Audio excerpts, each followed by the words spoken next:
Students, today we are going to talk about chapter 14, which is macromolecules.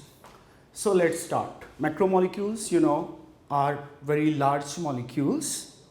Similarly, polymers are also very large molecules, but remember a difference. Polymers always have a repeating unit. Always have repeating unit, but macromolecule may or may not have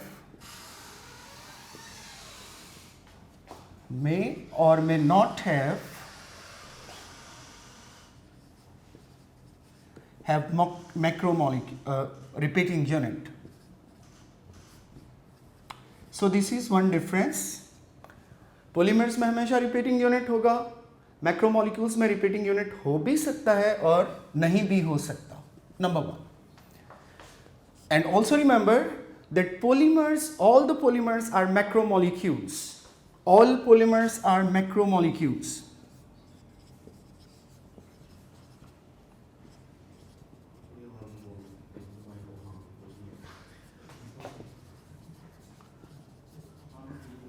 But all macromolecules are not polymers. Here I have an MCQs for you. Which of the following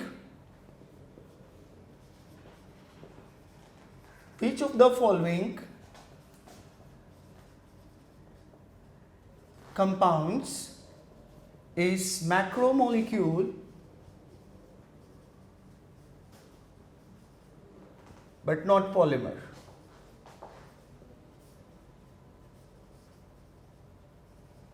The options you have are Teflon,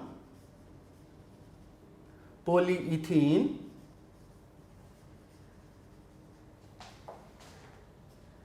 chlorophyll,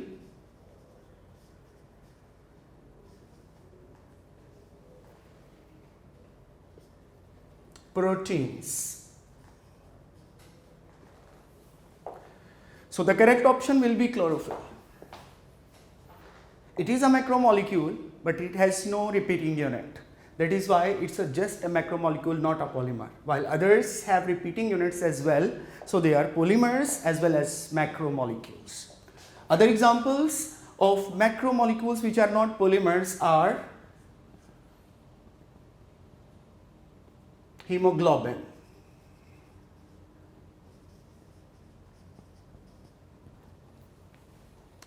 सो हम according to book just discuss करेंगे कि कौन से macromolecules हैं और polymers नहीं हैं. Next, we classify macromolecules like this. See, macromolecules have two categories, major categories. और ये दो मेजर कैटेगरीज कौन सी हैं? Number one, they can be divided into organic macromolecules and inorganic macromolecules. Organic and inorganic macromolecules. Inorganic macromolecules include like sand, SiO2, silicon carbide, graphite, diamond, etc. Organic molecules are further of two types. Synthetic polymers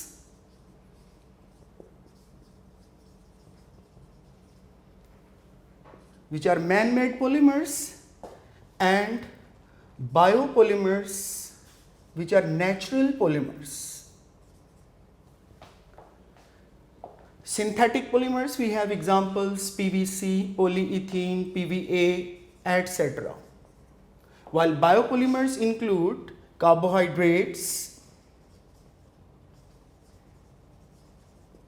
proteins, lipids, nucleic acids, etc.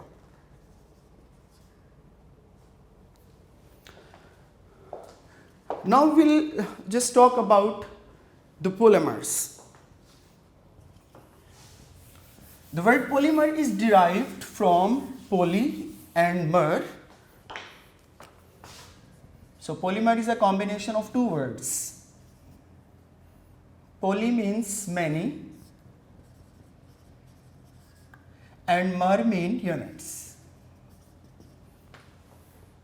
Polymers can be of various types. For example, linear polymers. Linear polymers जो हैं, they have high melting point, high density, high tensile strength.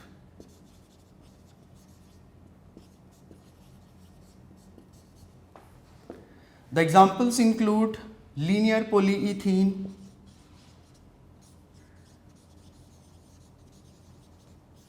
nylon, etc.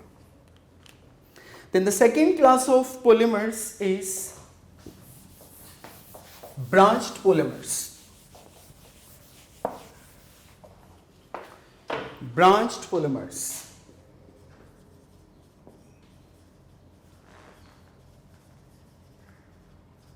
Branched polymers चूंकि इनमें branching हुई होती है, सो इनकी packing, molecules की packing close नहीं हो सकती, और मॉलिक्यूल की जब पैकिंग क्लोज नहीं होगी तो मेल्टिंग और बॉइलिंग पॉइंट्स लो होंगे, लो डेंसिटी और low tensile strength, low melting point, low density, low tensile strength, ये इनकी कैरेक्टरिस्टिक्स होंगी. For example amylopectin.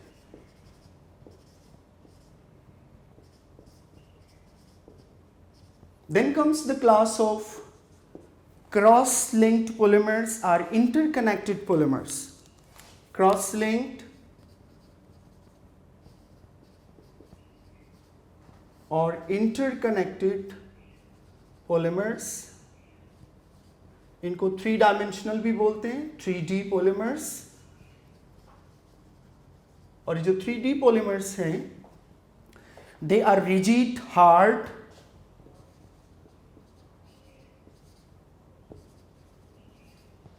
example is bakelite. The molecular mass of a polymer can be determined easily by using the formula molecular mass of polymer. So इससे relevant MCQs बन सकता है. If you are given the mass of monomeric unit and the number of monomer units in a polymer, you can calculate molecular mass of the polymer by using this formula. Mass, molecular mass of repeat unit. Repeat unit को monomer कहते हैं, into dP. dP is number of monomer units in a polymer. So by using this formula, you can calculate the molecular mass of a polymer. Now, polymers vary in their molecular masses from few hundreds to thousands and millions. So very high molecular mass polymers are used to make fibers, plastics and rubber. High molecular mass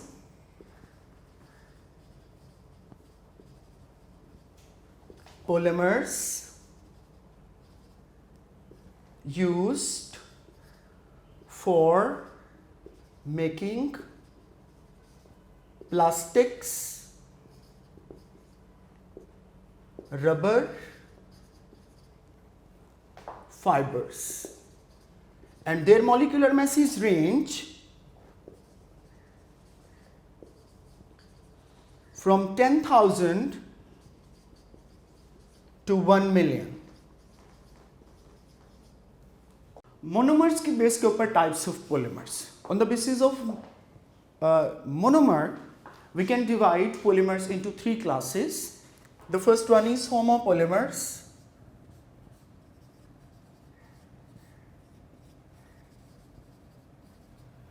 Homopolymer has single repeat unit. only one repeat unit, one monomer. जैसे पोलीइथीन में repeat unit ethene है, पोलीइथीन. पोलीस्टाइरीन में repeat unit styrene है.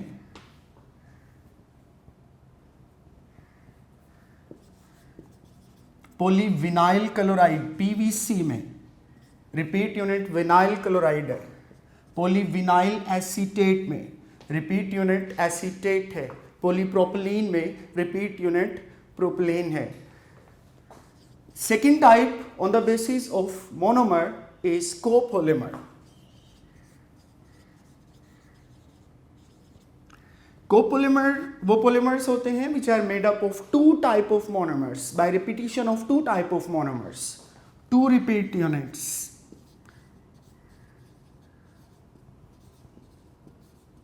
वो two repeat units जो हैं उसकी examples में आएंगे बेकेलाइट. आपको पता है it is formed from phenol and formaldehyde. So phenol formaldehyde, phenol formaldehyde, ये रिपीट होते हैं बेकेलाइट के अंदर. इसी तरह से पोलिएस्टर, पोलिएस्टर जो है वो डाई कार्बोक्सिलिक एसिड और डाईऑल के कॉम्बिनेशन से बनते हैं. इसी तरह से नायलॉन में रिपीट यूनिट जो है वो डाई कार्बोक्सिलिक एसिड और डायमाइंस होते हैं, etcetera. Next comes terpolymers.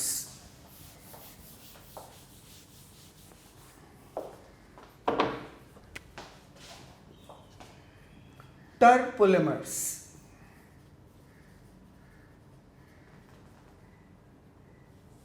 Terpolymers are those polymers which are made up of three repeat units. So for preparation of these polymers, special conditions are required.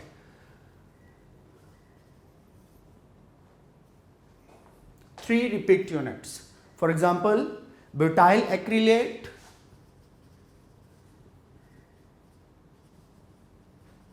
meth acrylate,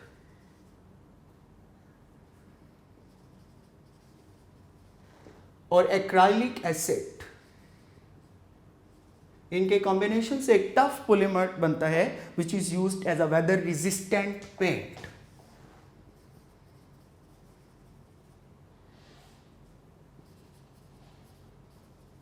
weather resistant paint के तौर पे हम इसको use करते हैं. So these are the types of polymers on the basis of repeat unit. Now we can also classify polymers on the basis of their thermal properties. So based on thermal properties, we can classify polymers into two types. Types based on thermal properties.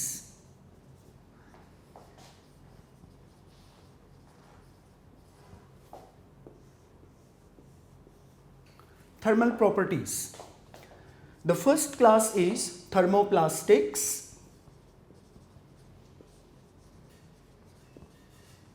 Thermoplastics are those polymers which become soft on heating,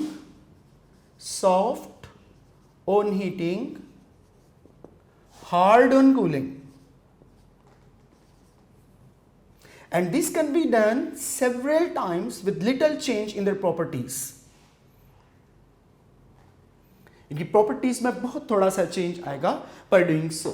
और इसके examples में बहुत सारे plastics आते हैं जैसे कि पोलीइथीन है, पोलीस्टाइरीन है, plastic toys,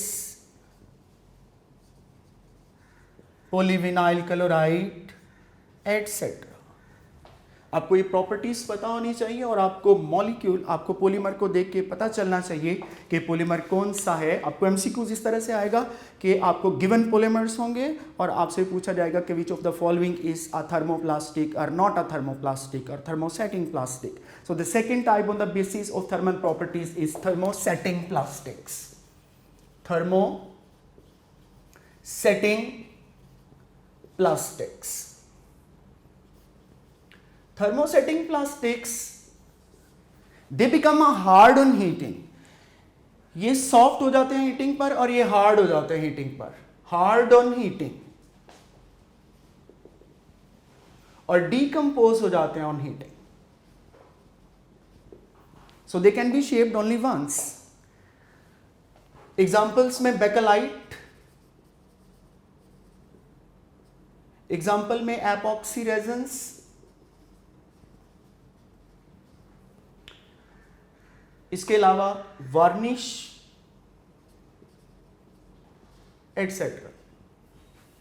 Now this is the classification which is based on the thermal properties. Now we can also classify polymers on the basis of the process of polymerization, कि वो किस process of polymerization के ज़रिए से उनकी formation होती है. और we have two processes which are used to make polymers. So based on those processes we will classify polymers into two types as addition polymers and condensation polymers. So we have two polymerization processes. Polymerization processes.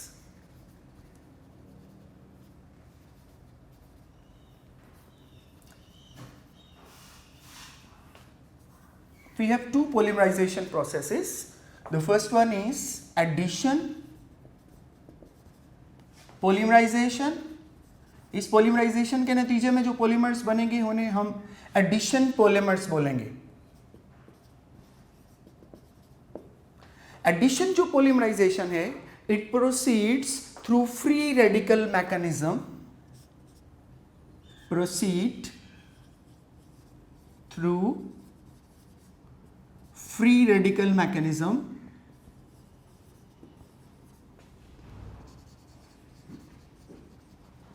Number one. Ionic mechanism के जरिए से भी हो सकती है addition polymerisation. और आपको पता है फ्री रेडिकल मैकेनिज्म्स में 3 स्टेप्स इन्वॉल्व होते हैं: initiation, propagation, termination. Initiation step के अंदर फ्री रेडिकल्स की फॉर्मेशन होती है और फ्री रेडिकल की फॉर्मेशन करने के लिए हम कैटलिस्ट को यूज करते हैं. और यहाँ पर कैटलिस्ट जो होते हैं वो ऑर्गेनिक पर ऑक्साइड्स होते हैं. ऑर्गेनिक पर ऑक्साइड्स, ये फ्री रेडिकल फॉर्म करते हैं, फॉर्म फ्री रेडिकल्स. तो ऑर्गेनिक जो परऑक्साइड्स होते हैं उनकी थर्मल डिकम्पोजिशन से या फोटोकेमिकल डिकम्पोजिशन से फ्री रेडिकल्स बनते हैं और फिर प्रोसेस जो है वो आगे चलता है प्रोपगेशन और टर्मिनेशन की तरफ. जो पोलीमराइजेशन, जो पोलीमर्स इस प्रोसेस के नतीजे में बनेंगे, I already told you, they will be called as addition polymers. और आगे हम डिस्कस करेंगे कि एडिशन पोलीमर्स कौन कौन से हैं, आप कैसे उनको आइडेंटिफाई कर सकते हो.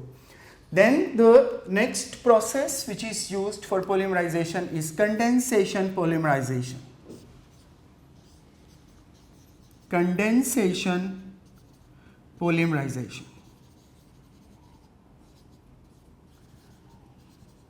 ये जो कंडेंसेशन पोलीमराइजेशन प्रोसेस है, इसमें 2 फंक्शनल ग्रुप्स की कंडेंसेशन होती है with the elimination of water और एथेनॉल और मेथनॉल मॉलिक्यूल्स. सो यहाँ पर फंक्शनल ग्रुप्स कंडेंस होते हैं. Functional groups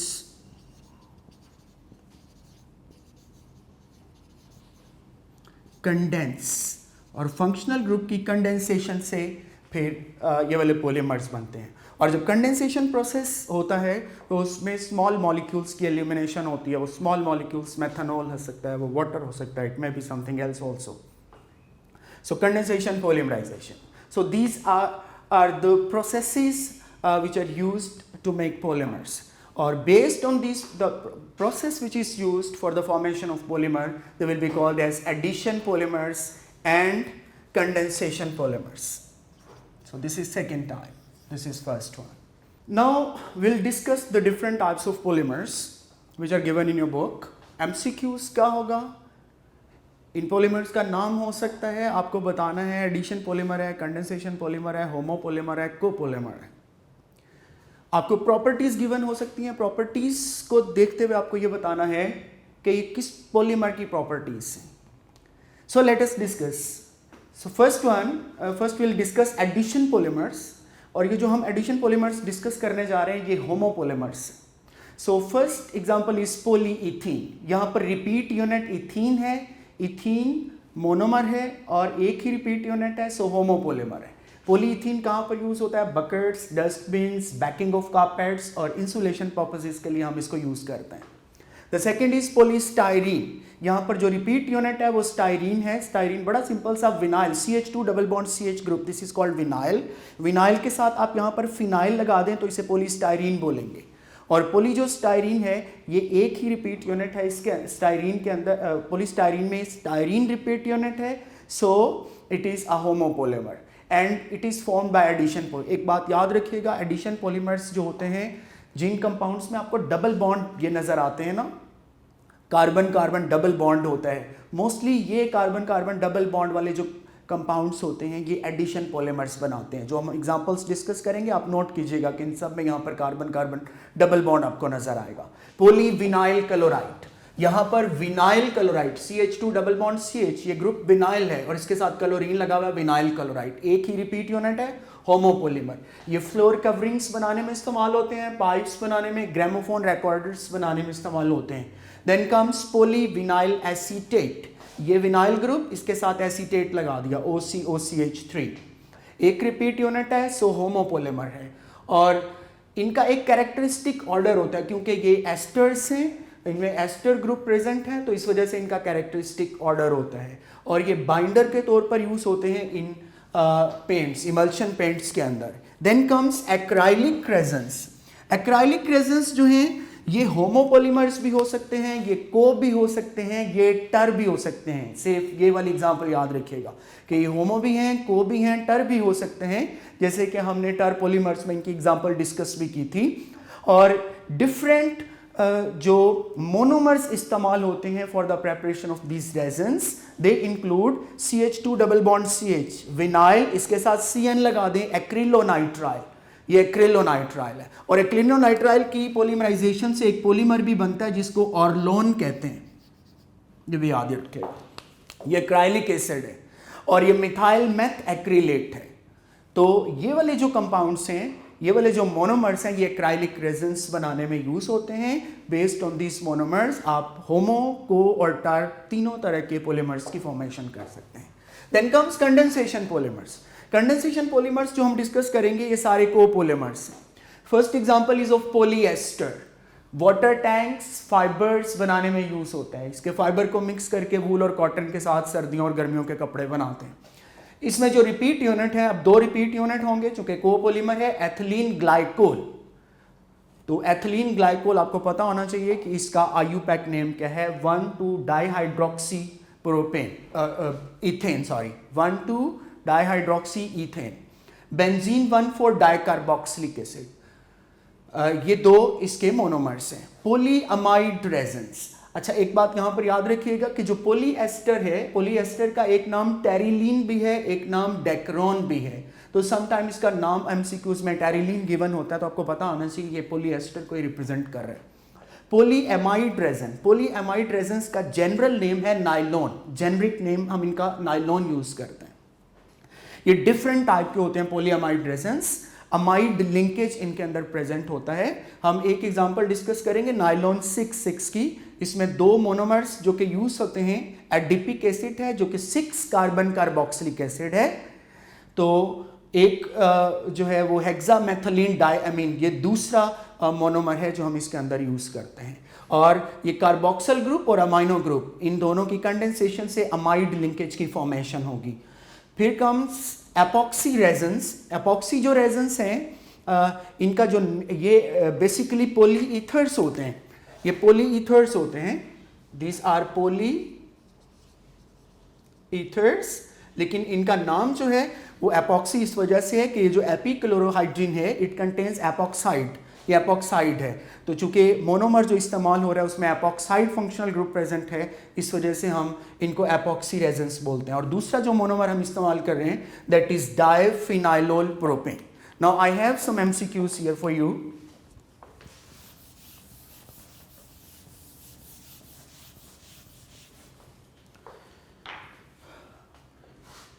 Natural rubber is a polymer of, natural rubber is a polymer of chloroprene, आपके पास ऑप्शंस हैं क्लोरोप्रीन, आइसोप्रीन, इथीन, आइसोब्यूटाइलिन। तो याद रखिएगा आइसोप्रीन, नेचुरल रबर आइसोप्रीन इसका मोनोमर है। और आइसोप्रीन क्या होता है? 2-methyl-1,4-ब्यूटाडाइईन, 2-methyl, ये इसका आईयूपैक नेम है, 2-methyl-1,3-butadiene, 1,3-butadiene. So this is IUPAC name. Another MCQs, thermosetting plastic. Which one of the following is a thermosetting plastic?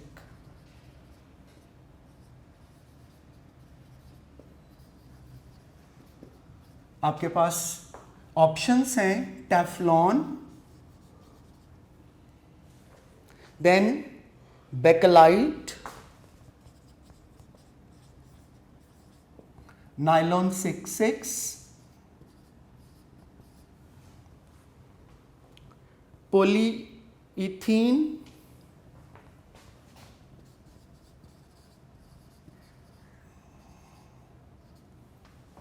तो यहां पर आपका ऑप्शन जो है वो बेकेलाइट है। अदर 3 आर thermoplastics, not thermosetting plastics.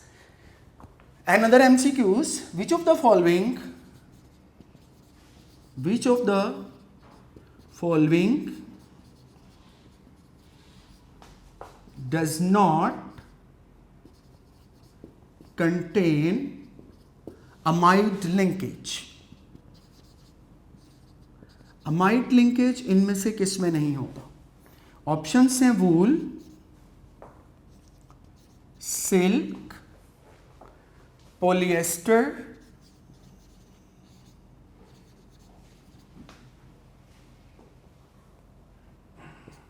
And Teflon.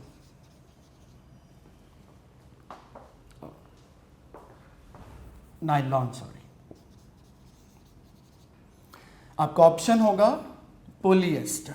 Nylon में भी अमाइड लिंकेज होता है। सिल्क और वूल ये प्रोटीन्स हैं, और प्रोटीन्स आपको पता है अमाइनो एसिड्स की कंडेंसेशन से बनती हैं, और अमाइनो एसिड्स जब कंडेंस करते हैं तो अमाइड लिंकेज बनता है। सो अमाइड लिंकेज वूल, सिल्क और नायलॉन तीनों में है, पॉलीएस्टर में नहीं है। इसमें एस्टर लिंकेज होता है, जैसे कि नाम से भी पता चल रहा है।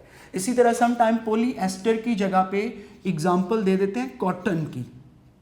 तो याद रखिए कॉटन सेलुलोस है, और सेलुलोस जो है इसके अंदर ग्लाइकोसिडिक लिंकेजेस होते हैं, इसके अंदर भी अमाइड लिंकेजेस नहीं होते।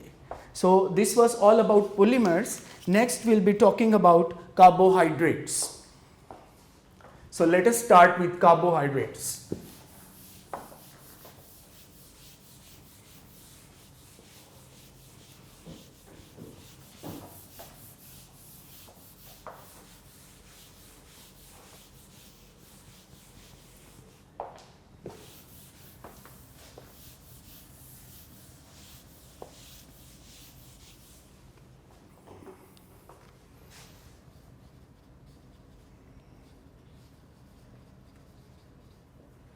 कार्बोहाइड्रेट्स जो है वो हेट्रोजिनस एक क्लास है बायोपॉलीमर्स की।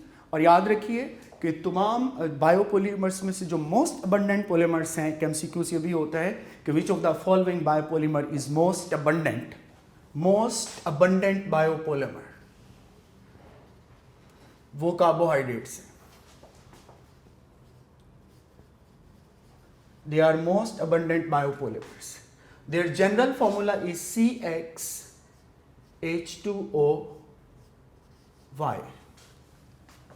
कार्बोहाइड्रेट्स की अगर हम क्लासिफिकेशन देखें तो कार्बोहाइड्रेट्स को हम 3 क्लासेस में डिवाइड कर सकते हैं। वो 3 क्लासेस क्या है? नंबर 1 इज मोनोसेकेराइड्स, हम इनको 1 बाय 1 डिस्कस करते जाएंगे साथ साथ। मोनोसेकेराइड्स, मोनोसेकेराइड्स जो हैं इनका जो जनरल फॉर्मूला होता है, general formula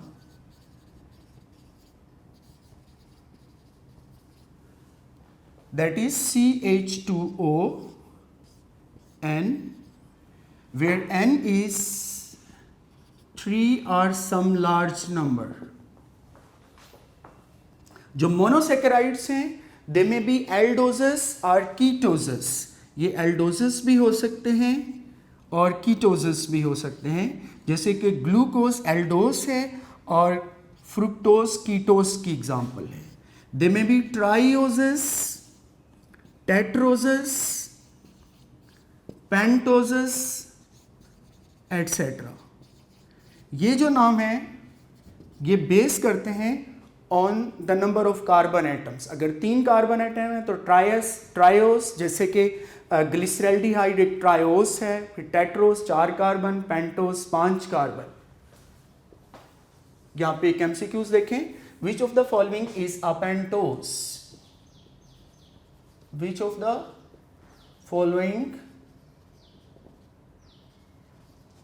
is a pentose?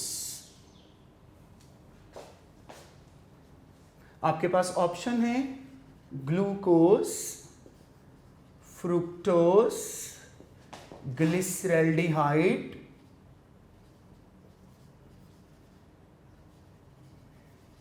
Ribose. तो याद रखें राइबोस एक 5 कार्बन कार्बोहाइड्रेट है, जबकि ग्लूकोज 6 कार्बन है, हेक्सोस है, फ्रुक्टोज भी हेक्सोस है, ग्लिसरल्डिहाइड ट्राइओस है। और इसमें एक एग्जांपल देखिएगा ग्लूकोज की। ग्लूकोज जो है ये फ्री और कंबाइंड स्टेट दोनों में एग्जिस्ट करता है नेचर के अंदर। फ्रूट्स के अंदर ये फ्री स्टेट में भी पाया जाता है और कंबाइंड स्टेट के अंदर ये सेलुलोज और स्टार्च में पाया जाता है। फ्री स्टेट में ये डिफरेंट फ्रूट्स में पाया जाता है। और एक बात और याद रखें साथ में कि ये जो ग्लूकोज है इसको हम ग्रेप शुगर भी कहते हैं, इसको डेक्सट्रोज भी कहते हैं, इसको ब्लड शुगर भी कहते हैं।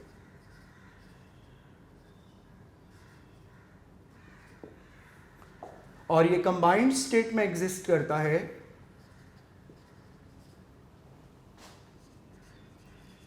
स्टार्च और सेलुलोज में।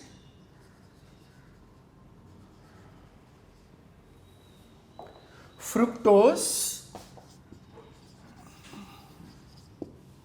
is the sweetest carbohydrate.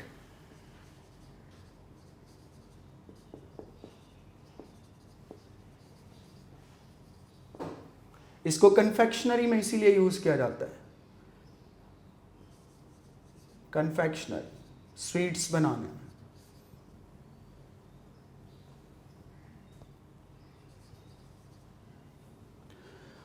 Fructose और ग्लूकोज के बारे में याद रखें। जो ग्लूकोज है ये एक एल्डोस है, इट्स एन एल्डोस, और फ्रुक्टोज जो है ये एक कीटोस है। दोनों का फॉर्मूला C6H12O6 है, C6H12O6। सो ये दोनों फंक्शनल ग्रुप आइसोमर्स हैं। Glucose and fructose are functional group isomers.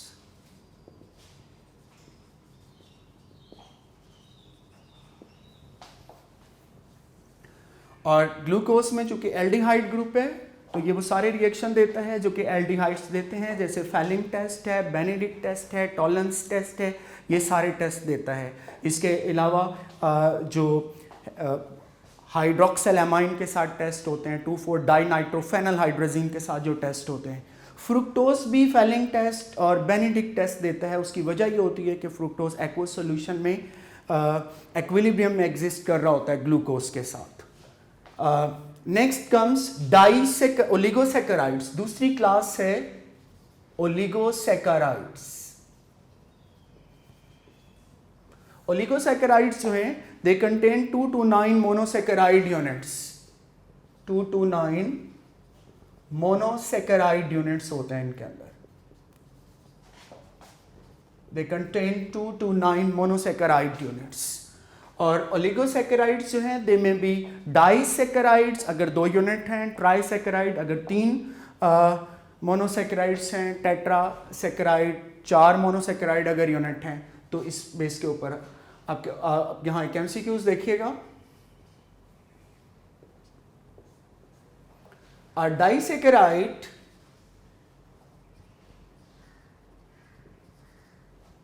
produces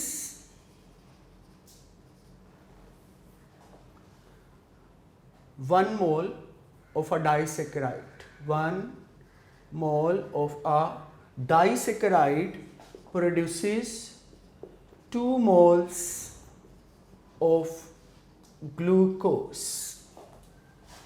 What is disaccharide?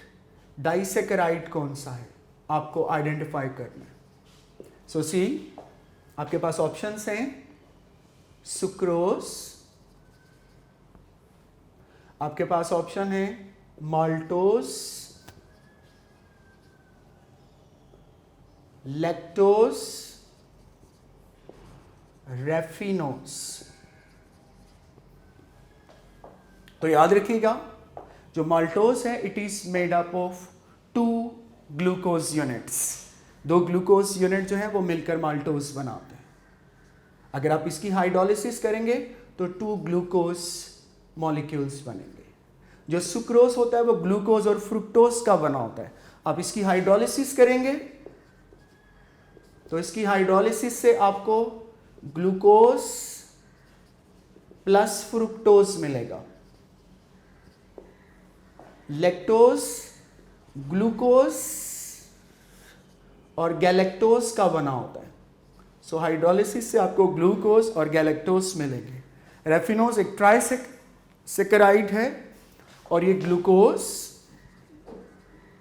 Fructose और गैलेक्टोज से मिलकर बना होता है। सो आपको हाइड्रोलिसिस पर ये तीनों कंपोनेंट्स मिलेंगे।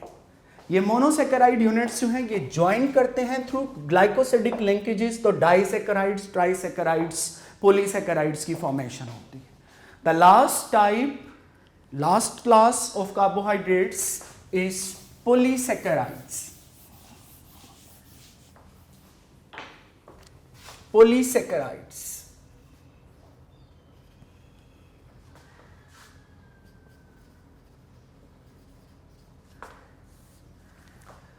पॉलीसेकेराइड्स में हम एग्जांपल डिस्कस करेंगे सेलुलोज, स्टार्च, ग्लाइकोजन के। इनका जो जनरल फॉर्मूला है दैट इज C6H10O5N, क्योंकि पोलिमर्स है C6H10O5N। पॉलीसेकेराइड्स के 2 प्रिंसिपल फंक्शंस होते हैं। वो 2 प्रिंसिपल फंक्शंस क्या हैं? Number 1, they form the building blocks of the body. Building blocks of cells, ये सेल के बिल्डिंग ब्लॉक बनाते हैं। और दूसरा एक इनका प्राइमरी फंक्शन है, important function, storage of glucose. Body के अंदर जो एक्स्ट्रा ग्लूकोज होता है वो स्टोर होता है इन the form of glycogen. Human body में ग्लाइकोजन की फॉर्म में, प्लांट्स जो अपना एक्स्ट्रा ग्लूकोज होता है वो स्टार्च की फॉर्म में स्टोर करते हैं। तो late us discuss starch and cellulose. 2-2, 3-3 point हैं जो एमसीक्यूज के रेफरेंस से इंपॉर्टेंट है, वो जल्दी से डिस्कस करेंगे यहाँ पर। So let's start with starch. Starch के बारे में याद रखें, it's a polymer of alpha D glucose. Polymer of alpha D glucose. Starch एक प्योर कंपाउंड नहीं है, it's a mixture. It's a mixture of 2 compounds. वो 2 कंपाउंड्स क्या हैं? अमाइलोज और अमाइलोपेक्टिन। ये 2 कंपाउंड्स का मिक्सचर है, अमाइलोज और अमाइलोपेक्टिन। पेक्टिन। स्टार्च का सोर्स क्या होता है? स्टार्च का सोर्स क्या है? ये जितने भी सीरियल्स होते हैं, जैसे व्हीट है, rice, potato, barley, mess etcetera. Starch के को हम किस पर्पस के लिए यूज करते हैं? यूजेस क्या हैं इसके? लॉन्ड्रिंग में आप इसको यूज करते हो, साइजिंग ऑफ पेपर में आप इसको यूज करते हो, आप ग्लूकोज की प्रिपरेशन में यूज करते हो, आप अल्कोहल की प्रिपरेशन में यूज करते हो।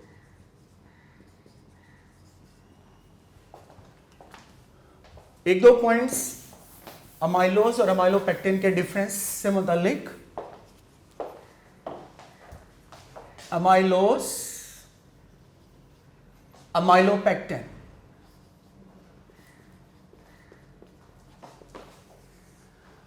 जो नेचुरल स्टार्च है उसके अंदर अमाइलोज 10 to 20% होता है इन नेचुरल स्टार्च, जबकि अमाइलोपेक्टिन जो है वो 80 to 90% होता है, 80 to 90% in natural starch. Amylose के अंदर 1,4 ग्लाइकोसिडिक लिंकेजेस होते हैं, जबकि इसके अंदर 1,4 एंड 1,6 लिंकेजेस होते हैं। कौन सा लिंकेजेस? Glycosidic linkages. आप इनको सेपरेट भी कर सकते हो, because amylose is soluble in water, soluble in water. Amylopectin is insoluble. Amylose gives deep blue color, deep blue or violet color with iodine. No color with iodine. सो इनकी properties की base के ऊपर MCQs बन सकते हैं, percentages पूछी जा सकती हैं, लिंकेजेस पूछे जा सकते हैं, और कलर की बेस के ऊपर इनका डिफरेंस पूछा जा सकता है। No colour with iodine. Next comes cellulose.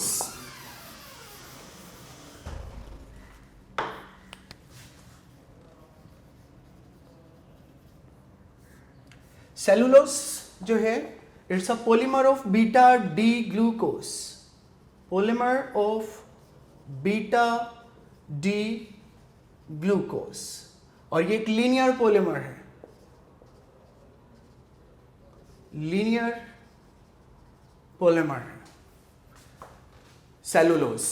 Cellulose जो है वो कॉटन के अंदर 99% प्रेजेंट होता है। Cotton is 99% cellulose.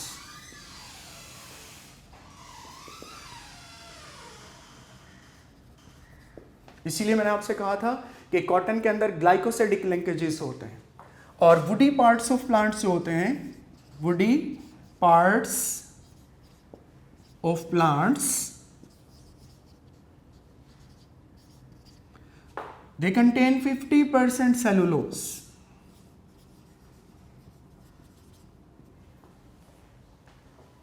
Next, glycogen.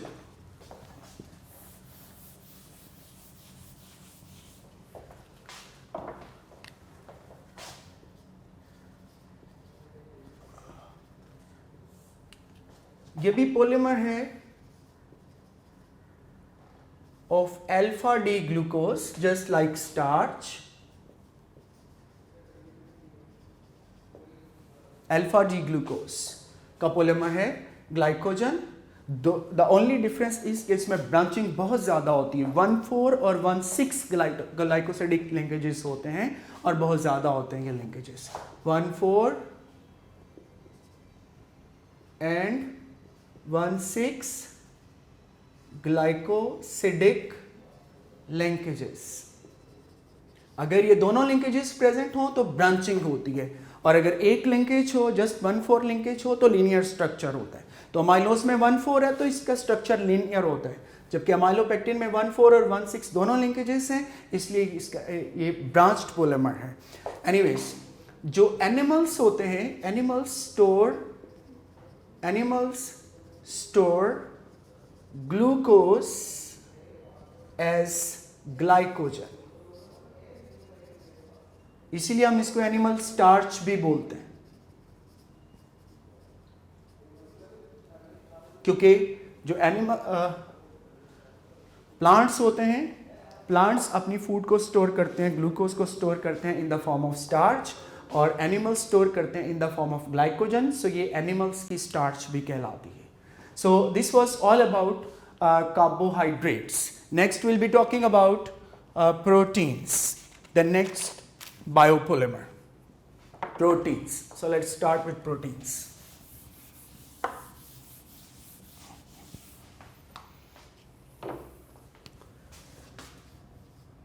Proteins.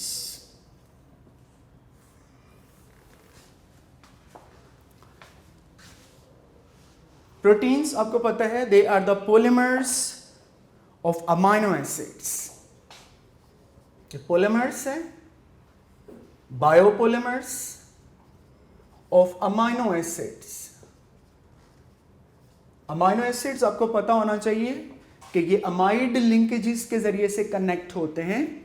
तो अमाइड लिंकेज के जरिए से जब दो अमाइनो एसिड कंडेंस करते हैं तो डाइपेप्टाइड बनता है, 3 कंडेंस करें ट्राइपेप्टाइड, 4 टेट्रापेप्टाइड, और अगर लॉन्ग चेन्स की फॉर्मेशन हो तो पॉलीपेप्टाइड बनता है। और अगर पॉलीपेप्टाइड चेन का मैस, मॉलिक्यूलर मैस 10,000 से ज्यादा हो तो उसे हम प्रोटीन कहते हैं। Polypeptide chain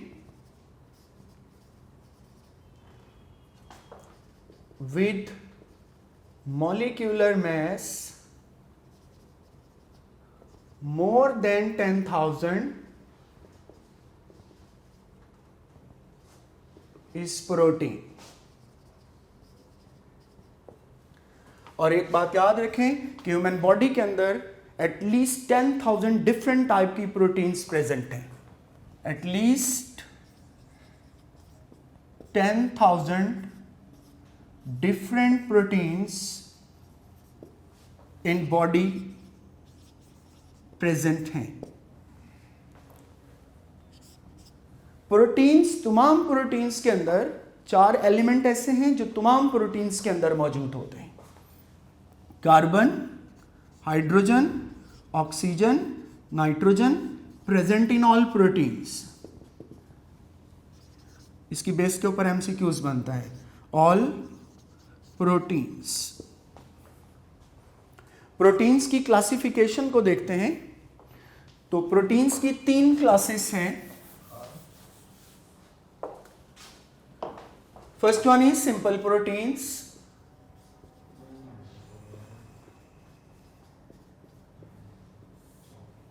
made up of only amino acids. Simple proteins जो है वो सिर्फ अमाइनो एसिड से बनी होती हैं, made up of only amino acids.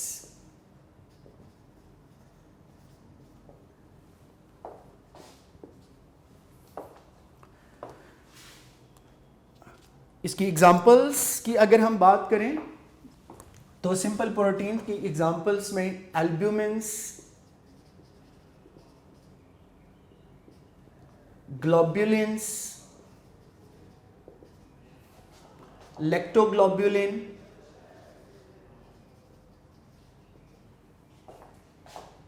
Collagen,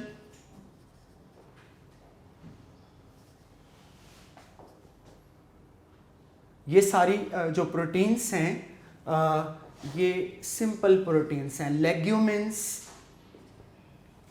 लैक्टोग्लोब्युलिन के बारे में याद रखें, it is found in muscles, ये मसल्स में होता है। लेग्यूमिन और कोलेजन के बारे में याद रखें कि ये जो 2 प्रोटीन्स हैं they are the most abundant proteins in animal body. They constitute 25 to 30% of the body protein. Constitute 25 to 35% of body protein. So most abundant ये हैं। Second class of proteins is conjugated proteins are compound proteins.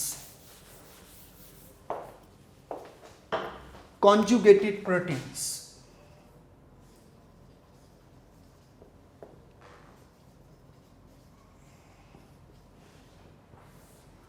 Conjugated जो proteins हैं इनमें amino acids के साथ साथ कोई non amino acid के अलावा भी कोई फर्दर ग्रुप मौजूद होता है.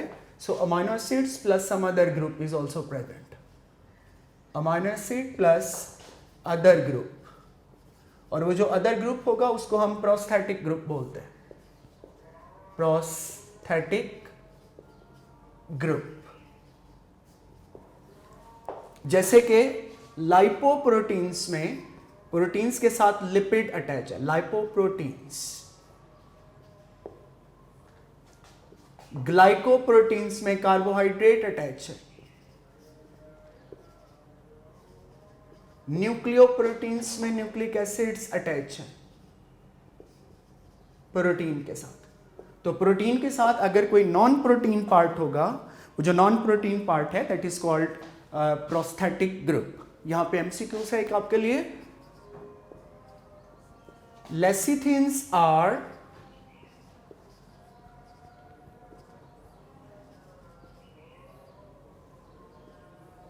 lipoproteins,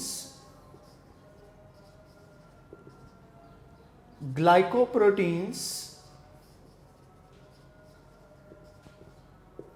nucleoproteins, phosphoproteins.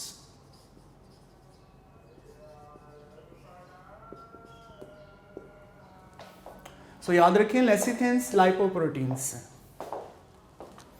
Next comes the third class, which is derived proteins.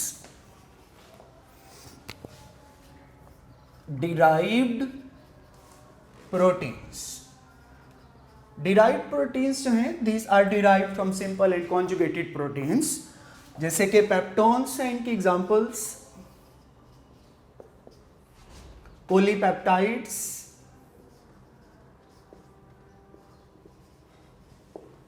Peptones, polypeptides और ओलिगोपेप्टाइड्स.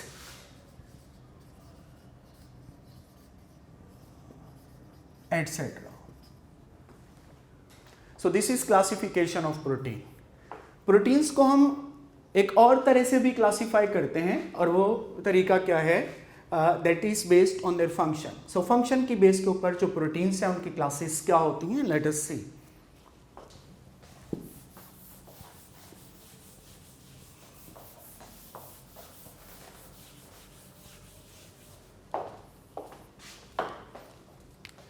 Classes on the basis of function.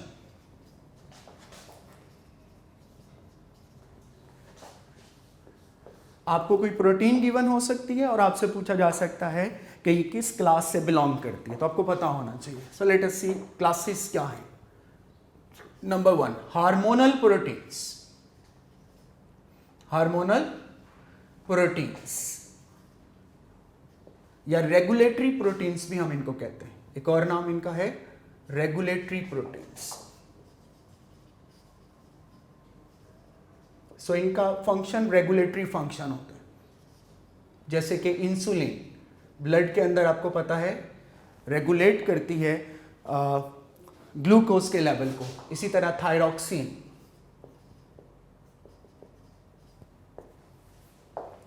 सो ये हार्मोनल या रेगुलेटरी प्रोटीन्स हैं. फिर न्यूक्लियोप्रोटीन्स.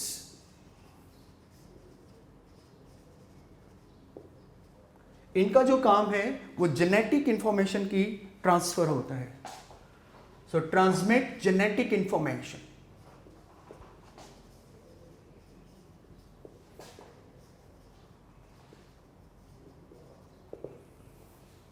फिर एक और क्लास है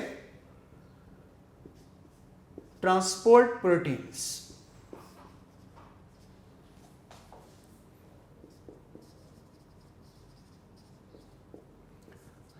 नाम से पता चल रहा है ट्रांसपोर्टेशन का काम करती हैं.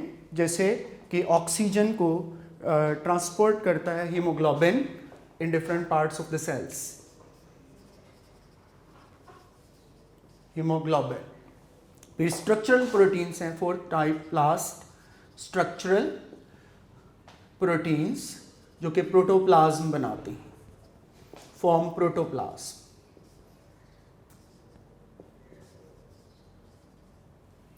प्रोटीन के बारे में एक दो बातें और याद रखिएगा।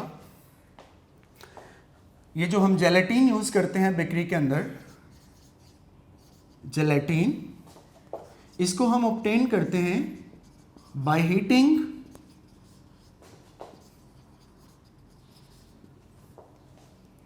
Bones, skin and tendons.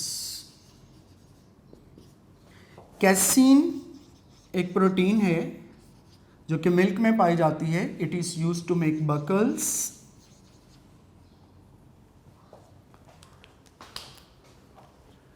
Next structure of proteins को डिस्कस करेंगे। स्ट्रक्चर ऑफ प्रोटीन्स,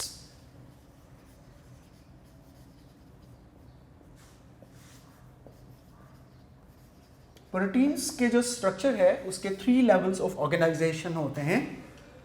3 लेवल्स में हम उसको स्टडी करते हैं। वो 3 लेवल्स क्या हैं? Number 1 primary structure. प्रोटीन्स का एक प्राइमरी स्ट्रक्चर होता है, primary structure, and this is very specific of a protein. ये आपको सीक्वेंस ऑफ अमाइनो एसिड बताता है, sequence of amino acid.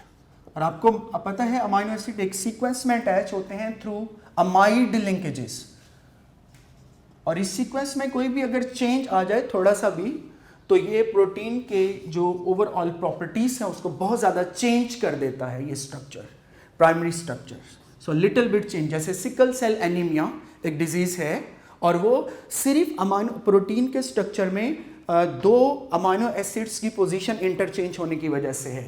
So sequence of amino acid को ये डिटरमिन करता है प्राइमरी स्ट्रक्चर, और इसमें अमाइड लिंकेजेस होते हैं।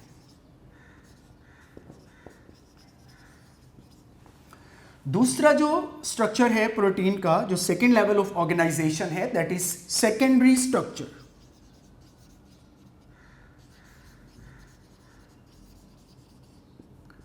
जो सेकेंडरी स्ट्रक्चर है वो प्राइमरी स्ट्रक्चर की फोल्डिंग से बनता है।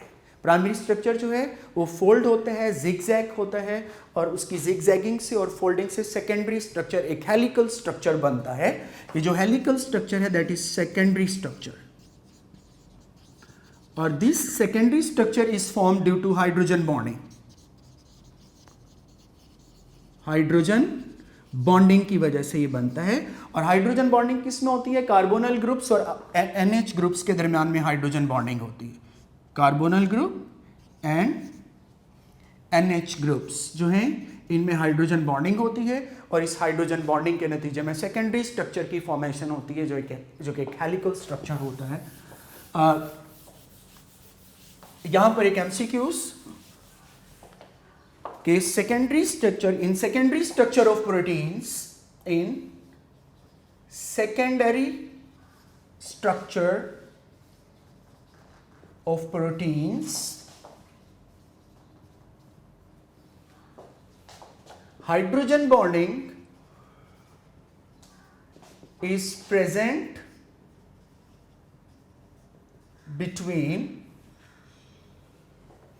आपके पास जो ऑप्शंस हैं वो हैं कार्बन और हाइड्रोजन के दरमियान हाइड्रोजन बॉन्डिंग होती है, ऑक्सीजन और हाइड्रोजन के दरमियान हाइड्रोजन बॉन्डिंग होती है, नाइट्रोजन और हाइड्रोजन के दरमियान हाइड्रोजन बॉन्डिंग होती है, या ऑक्सीजन और कार्बन के दरमियान हाइड्रोजन बॉन्डिंग होती है। तो याद रखिएगा कि मैंने आपको बताया हाइड्रोजन बॉन्डिंग होती है कार्बोनल ग्रुप और NH ग्रुप में। तो कार्बोनल ग्रुप का O NH ग्रुप के H के साथ हाइड्रोजन बॉन्डिंग करता है, तो बेसिकली हाइड्रोजन बॉन्ड की फॉर्मेशन होती है O और H के दरमियान। So this is your option. Third level of organisation जो है इसको हम टर्शरी स्ट्रक्चर कहते हैं, टर्शरी स्ट्रक्चर। जो टर्शरी स्ट्रक्चर है प्रोटीन्स का, इसमें वेंडर वॉल इंटरेक्शंस होते हैं, वेंडरवॉल्स फोर्सेस प्रेजेंट होती हैं, इसमें हाइड्रोजन बॉन्डिंग भी होती है, इसमें डाइसल्फाइड ब्रिजेस भी होते हैं,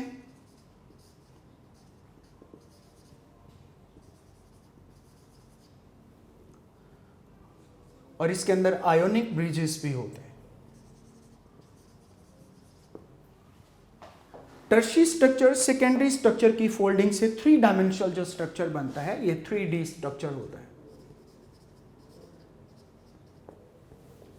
लास्ट आखिरी बात प्रोटीन्स के बारे में। प्रोटीन्स जो हैं, अगर आप कुछ कंडीशंस को चेंज कर दें, एनवायरनमेंट को चेंज कर दें जिसमें प्रोटीन्स प्रेजेंस हैं, तो प्रोटीन जो है वो अपना बायोलॉजिकल फंक्शन को लूज कर देती हैं, और वो जो बायोलॉजिकल फंक्शन को लूज करने की वजह से जो लूजिंग ऑफ बायोलॉजिकल फंक्शन है that is called denaturing of proteins,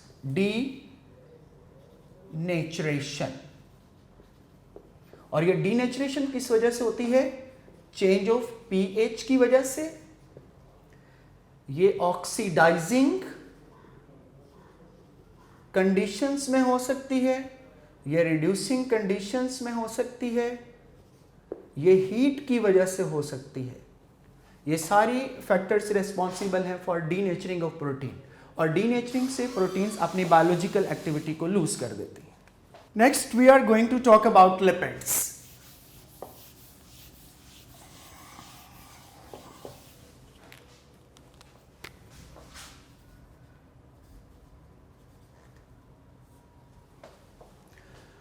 lipids की प्रॉपर्टीज दो याद रखिएगा, बड़ी important. Number 1, soluble in non-polar solvents, insoluble in water.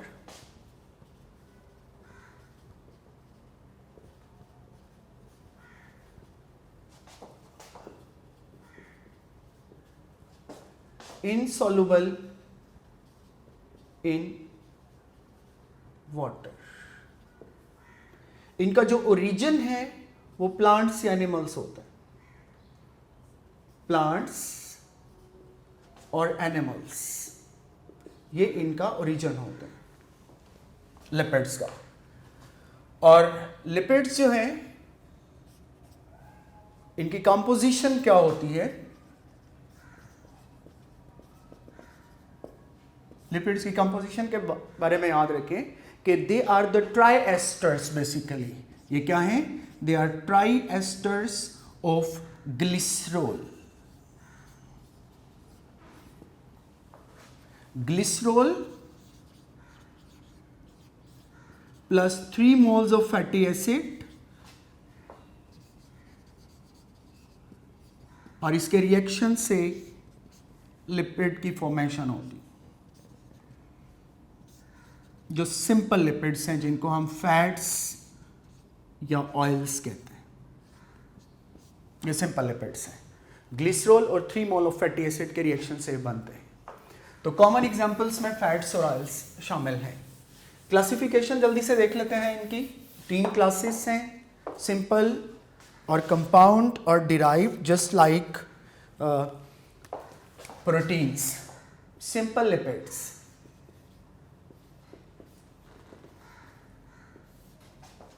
ये सिर्फ फैटी एसिड और ग्लिसरॉल से मिलकर बने होते हैं। कंपाउंड लिपिड्स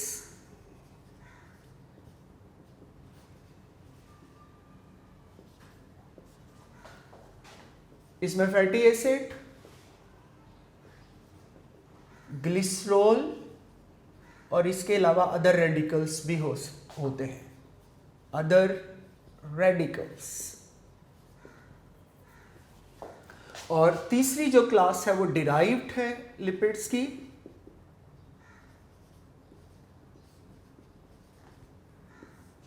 जो डिराइव्ड लिपिड्स हैं ये ऊपर वाली दोनों क्लासेस से डिराइव्ड होते हैं, और इसके एग्जांपल्स में टर्पीन्स आती हैं, टर्पीन्स, विटामिन डी एटसेट्रा। ये जो कंपाउंड लिपिड्स हैं, कंपाउंड लिपिड में हम चूँकि इसके साथ अदर रेडिकल्स होते हैं, वो अदर रेडिकल्स फॉस्फोरिक एसिड हो सकता है, उन्हें फॉस्फोलिपिड्स बोलेंगे, प्रोटीन हो सकता है और कार्बोहाइड्रेट हो सकता है, और सिंपल लिपिड्स में फैटी एसिड और ग्लिसरॉल, और इसकी एग्जांपल फैट्स और ऑयल्स हैं। सो ये थी क्लासेस। सोर्सेस क्या हैं इनके लिपिड्स के? लिपिड के सोर्सेस मैंने बताया, प्लांट्स भी हो सकते हैं, प्लांट्स में जो सीड्स होते हैं और नट्स, इनसे जो ऑयल्स हासिल किए जाते हैं। इसके अलावा इनका सोर्स एनिमल्स भी हो सकते हैं, जैसे घी और बटर जो है वो एनिमल से भी हासिल करते हैं, और एनिमल्स में एडिपोज टिश्यू में फैट होती है, एडिपोज टिश्यू के अंदर जो फैट है। इसके अलावा मेरीन ऑर्गेनिजम्स भी इनका सोर्स हो सकते हैं, मेरीन ऑर्गेनिजम्स जैसे कि वेल्स वगैरह से हम मेरीन ऑयल्स हासिल करते हैं। सो ये थे sources of lipids. Then will talk some properties of lipids. So let us start with properties of lipids. और यहाँ प्रॉपर्टीज से पहले एक थोड़ा छोटा सा डिफरेंस देख लीजिएगा। जो फैट्स हैं, फैट्स ये सैचुरेटेड ट्राइग्लिसराइड्स कहलाते हैं, सैचुरेटेड ट्राइग्लिसराइड्स होते हैं। इनमें जो फैटी एसिड पार्ट है वो सैचुरेटेड होता है, fatty acid part of the molecule is saturated. और जो ऑयल्स होते हैं वो अनसैचुरेटेड ट्राइग्लिसराइड्स है,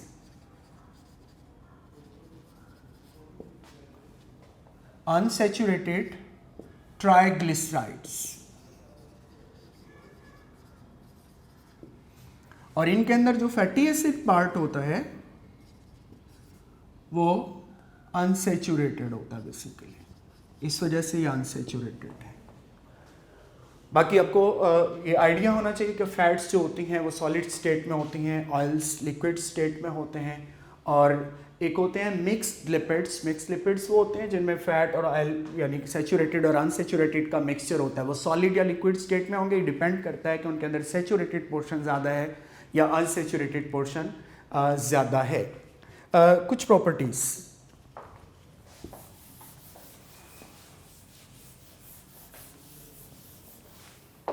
saponification number, saponification number MCQs बनता है इससे। स्पोनिफिकेशन नंबर क्या होता है? This is the number of milligrams of potassium hydroxide, milligrams of KOH required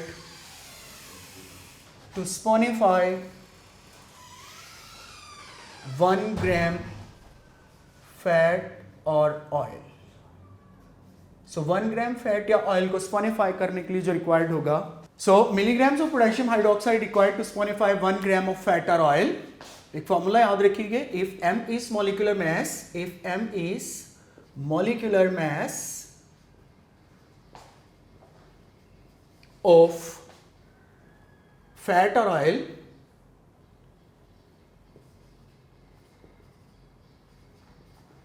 तो आप इस फॉर्मूले की मदद से स्पोनिफिकेशन नंबर फाइंड आउट कर सकते हैं। Saponification number this is equal to 168,000 divided by molar mass. So saponification number अगर आपको गिवन हो तो आप मोलर मास फाइंड कर सकते हो, और अगर आपको स्पोनिफिकेशन नंबर गिवन नहीं है, मोलर मास गिवन है, तो आप स्पोनिफिकेशन नंबर फाइंड आउट कर सकते हैं। जैसे ग्लिसराइल पामीटेट का जो स्पोनिफिकेशन नंबर है, तो आपकी बुक में एग्जाम्पल एक गिवन है, ग्लिसराइल पामीटेट 168,000 स्पोनिफिकेशन नंबर उसका क्या है? 168,000 डिवाइडेड बाय 807 उसका मोलर मास है, 208 उसका स्पोनिफिकेशन नंबर है। एक यहां पर और चीज, iodine number, iodine number, iodine number जो है it is the number of grams of iodine, grams of iodine which add to carbon-carbon double bond of 100 gram fat or oil. If MCQs है यहाँ पे कि अगर 10 ग्राम आयोडीन ऐड होता है इन 10 ग्राम fat, if 10 gram iodine adds in 10 gram fat, what is iodine number? What is iodine number?